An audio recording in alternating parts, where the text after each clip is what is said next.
Le cinquième ange sonna de la trompette. Je vis une étoile qui était tombée du ciel sur la terre. Il lui fut donné la clé du puits de l'abîme afin qu'elle l'ouvrît. Puis il monta du puits une fumée comme celle d'une grande fournaise.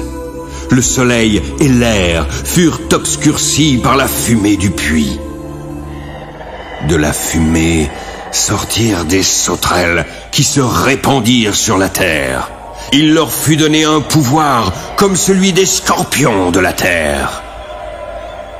Il leur fut dit de ne point faire de mal à l'herbe de la terre, ni à aucune verdure, ni à aucun arbre, mais seulement aux hommes qui n'avaient pas le sceau de Dieu sur le front. Il leur fut donné non de les tuer, mais de les tourmenter pendant 5 mois.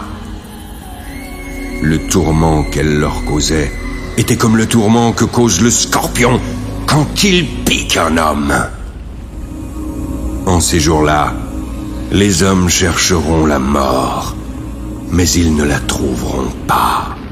Ils désireront mourir, mais la mort fuira loin d'eux. Ces sauterelles ressemblaient à des chevaux préparés pour le combat. Il y avait sur leur tête comme des couronnes semblables à de l'or. Leurs visages étaient comme des visages d'hommes. Elles avaient des cheveux comme des cheveux de femmes, et leurs dents étaient comme des dents de lion.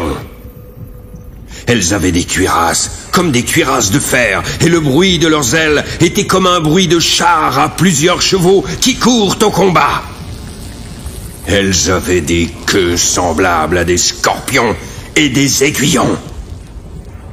C'est dans leur queue qu'était le pouvoir de faire du mal aux hommes pendant 5 mois. Elles avaient sur elles comme roi l'ange de l'abîme, nommé en hébreu Abaddon et en grec Apollyon. Le premier malheur est passé, mais voici, il vient encore 2 malheurs après cela. Le 6e ange sonna de la trompette. J'entendis une voix venant des 4 cornes de l'autel d'or qui est devant Dieu.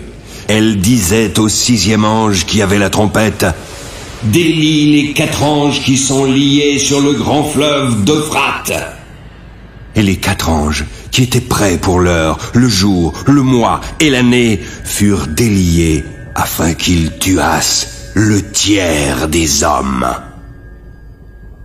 Le nombre des cavaliers de l'armée était de 2 myriades de myriades.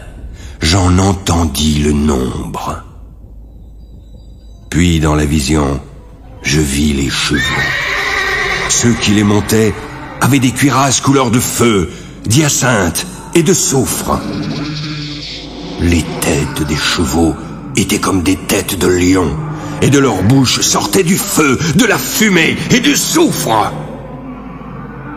Le tiers des hommes fut tué par ces 3 fléaux. Le pouvoir des chevaux était dans leur bouche et dans leur queue.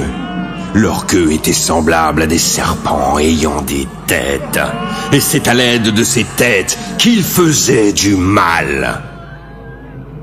Les autres hommes, qui ne furent pas tués par ces fléaux, ne se repentirent pas des œuvres de leurs mains, de manière à ne point adorer les démons et les idoles d'or, d'argent, d'airain, de pierre et de bois, qui ne peuvent ni voir, ni entendre, ni marcher.